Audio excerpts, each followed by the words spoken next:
उसके जीवन में भी कोई कारण से हॉस्पिटल छोटा है, भर्ती हुआ है, बीमारी बढ़ी है और बड़ी जगह पहुंचाना। अब बड़ा आदमी तो कहीं से भी कुछ कर लेगा, गरीब आदमी कैसे जाए? तो हमने गरीबों को भी एयर एम्बुलेंस की सुविधा दी। हेलीकॉप्टर से ले जाएंगे, हेलीकॉप्टर से एक पैसा आपका नहीं लगने वाला। केवल आयुष्मान कार्ड बना लो। जहां हवाई जहाज होगा, जैसे यहाँ हेलीपैड हवाई पट्टी है, वहां हेलीकॉप्टर हवाई जहाज उतर जाएगा। लेकिन जहां हवाई जहाज नहीं उतर सकता, वहां हेलीकॉप्टर उतारेंगे। लेकिन एक एक गरीब आदमी की जिंदगी में बेहतरी करने के लिए लगातार एयर एम्बुलेंस की सुविधा हम चालू कर रहे हैं। आज मेडिकल कॉलेजों के लिए मुझे इस बात की प्रसन्नता है कि अब नीमच, मंदसौर, तो नमस्कार साथियों, आज है 18 अप्रैल और हमारे प्रदेश के सीएम मोहन यादव जी ने रतलाम से किसानों के लिए, स्टूडेंट्स के लिए, विद्यार्थियों के लिए, गोपालकों के लिए, लाडली बहनों के लिए और पशुपालकों के लिए बहुत सारी घोषणा की है। साथ साथ उन्होंने बताया कि किस तरह से एयर एम्बुलेंस से अब फ्री के अंदर आपको एक जगह से दूसरे के हॉस्पिटल के अंदर पहुंचाया जाएगा। क्योंकि अमीर आदमी होता है वो अपने इंतजाम कर लेता है, लेकिन गरीब आदमी को जरूरत पड़ने पर सुविधा नहीं मिल पाती है, जिसकी वजह से उसको बहुत परेशानी हो जाती है। लेकिन अब एयर एम्बुलेंस फ्री के अंदर मिलेगी। साथ के साथ उन्होंने बताया कि जो पशुपालक भाई हैं वो 5 रुपये प्रति दूध उत्पादन को बढ़ा दिया गया है। सरकारी स्कूलों में अभी तक सेशन स्टार्ट नहीं हुआ है, लेकिन सभी सरकारी स्कूल में मुफ्त किताबें हैं जो पहुंच चुकी हैं कि सभी स्टूडेंट्स को मुफ्त किताबें दी जाएंगी। साथ साथ आदिवासियों के लिए बताना चाहता हूं कि मेडिकल कॉलेज को ले जाएंगे, जिससे कि अब मेडिकल की शिक्षा है जो अच्छे से स्टूडेंट ले सकें। साथ के साथ रोजगार के क्षेत्र में उन्होंने बताया कि सभी जिलों के अंदर फैक्ट्रियां लगवा रहे हैं, जिससे लाखों लोगों को रोजगार मिलेगा। अब लोगों को गुजरात, मुंबई, महाराष्ट्र नहीं भागना पड़ेगा, उनको रोजगार मध्य प्रदेश के अंदर ही मिलेगा। और क्या क्या घोषणा की, सुनिए। मोची, बढ़ई, राजमिस्त्री, ऐसे सारे लोगों के लिए भी सरकार काम कर रही है। ये गिग वर्कर्स के लिए भी सरकार के माध्यम से बहुत सारी योजना आई है। मुझे इस बात की प्रसन्नता है कि हमारी सरकार ने भी लगातार संबल योजना के माध्यम से और उसके अलावा भी गरीब, महिला, किसान, युवा, ये चारों वर्ग की बेहतरी के लिए अलग प्रकार के आयोग बनाए। एक एक वर्ग में इनके जीवन में कैसे बेहतर से बेहतर सरकार की योजना बने, उनका लाभ कैसे मिले, इस दिशा में हम काम कर रहे हैं। जब मुझे इस बात की प्रसन्नता है कि आपके बीच बात कर रहा हूं, तो संबल योजना के माध्यम से अभी तक हमने 2023-24 में 96,610 परिवारों को 711 करोड़ की राशि आपको दी है। जोरदार अभिनंदन करो संबल योजना के माध्यम से। और आप सबसे भी निवेदन करता हूं, संबल योजना में नाम जरूर जुड़वाना। संबल योजना में सामान्य व्यक्ति से भी अगर 60 साल से कम वाले हैं तो उनके लिए 2 लाख तक की राशि आप उसमें देते हैं। और केवल राशि नहीं, सभी बच्चों को पढ़ने की व्यवस्था, उनके हॉस्टल में रहने की व्यवस्था, खाने पीने की व्यवस्था।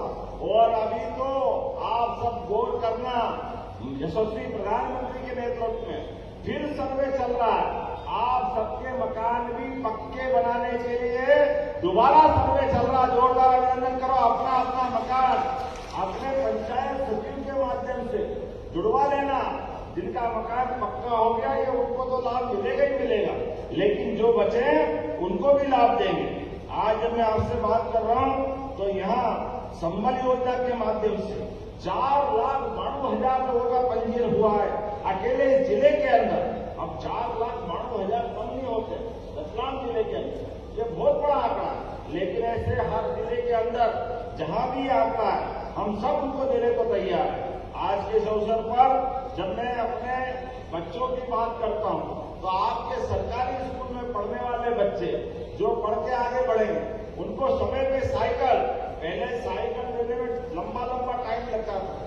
किताब कापी भी सरकारी स्कूल में, स्कूल बाद में खुलेंगे, हर जगह हमने किताब कापी पहुंचा दी है ताकि बच्चे पढ़ने के पहले जैसे स्कूल खुले उनको किताब कापी मिल जाए, दूर है तो साइकिल मिल जाए। और कपड़े भी हम अपनी तरफ से दिलाने को तैयार है। अरे गरीब का बच्चा आगे बढ़ेगा, डॉक्टर बने, वकील बने, इंजीनियर बने, उसकी सारी फीस भी सरकार के माध्यम से भरने वाले हैं। जोरदार अभिनंदन करो। संबल योजना के माध्यम से आपको सारा लाभ दिला रहे हैं। बदलते दौर में जिस प्रकार का समय चल रहा है, मैंने कल ही अम्बेडकर जयंती के अवसर पर हमारे यहाँ पशुपालन को लेकर के एक बहुत विकास चल रहा है। हमारे लिए जब खेतों में आमदनी बढ़ रही है, बिजली पानी पर्याप्त उपलब्ध हो रहा है, लेकिन खेती के अलावा भी पशुपालन अर्थात दूध उत्पादन से भी आमदनी बढ़ती है और दूध उत्पादन के लिए बड़े पैमाने पर सहकारी संघ को आगे करते हुए नेशनल एग डेवलपमेंट बोर्ड के माध्यम से हम अपने भाई बहनों से सहकारी समितियों के माध्यम से दूध खरीदते हुए जो 25 से ज्यादा गाय पालेगा उसको स्कीम के अंतर्गत 25% का अनुदान सरकार के द्वारा दिया जाएगा। सरकार के माध्यम से लाभ दिलाएंगे। जिनके घर में गाय और भैंस हो वो दूध उत्पादन करें, दूध को खरीदने की गारंटी सरकार देगी, लेकिन किसी भी हालत में गरीब आदमी की जिंदगी बेहतर होना चाहिए। जब मैं आज वनवासी ग्रामीण मजदूर महासंघ में बात करता हूं तो इसका दायरा तो बहुत बड़ा, बहुत देर तक बोल सकते हैं, लेकिन बोलने के बजाय करने की जरूरत है। तो मैं आज पुनः दोहराता हूं, बहुत जल्दी भोपाल में बैठेंगे और आपके साथ कदम से कदम मिला करके आप जो मांगोगे वो सब देने का प्रयास करेंगे। हमारे सारे भाई बहनों के लिए एक बार फिर मैं हृदय से आभार मानता हूं और धन्यवाद देता हूं। आपने मुझे बुलाया, आप इस परिवार में आने का मौका मिला और एक पंथ दो काज आपसे भी मिला और हमारे बड़े भाई माननीय सुरेंद्र जी से भी मिलने का मौका मिला और माननीय अरविंद जी पूरा जीवन आपने दिया है। आपका अभिनंदन करते हुए हम अपने आप को गौरवान्वित महसूस करते जोरदार ताली बजाएं अरविंद जी भाई साहब के लिए। आपका पूरा जीवन हमारे गरीब वर्ग के जीवन के बेहतरी के लिए लगा है। ऐसे ही अपने जीवन को भारत माता के चरणों में चढ़ाते हुए आप जैसे वरिष्ठ प्रचारकों के माध्यम से हम सब काम सीखने की प्रेरणा पाते हैं। एक बार फिर मैं आप सबका भी वंदन करता हूं, अभिनंदन करता हूं। मेरे साथ दोनों हाथ की मुट्ठी बांधकर ऊपर हाथ करके बोले भारत माता की, भारत माता की।